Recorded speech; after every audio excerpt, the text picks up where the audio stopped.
নারিকেল গাছে অতি দ্রুত ফল ধরতে আমি সাধারণত হিউমিক ব্যবহার করি।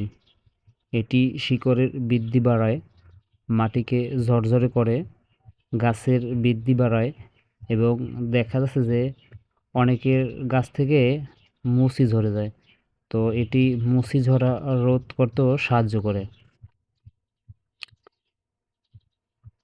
1 লিটার পানিতে সাধারণত 1 চামচ হিউমিক 10 মিনিট ভিজিয়ে রেখে গাছের গোড়ায় দিতে হয়।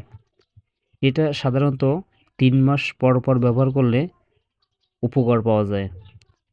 বাজারে ইস্পাহানি বা এসিআই কোম্পানির হিউমিক পাওয়া যায়, যার 500 গ্রাম প্যাকেটের মূল্য 120 টাকা।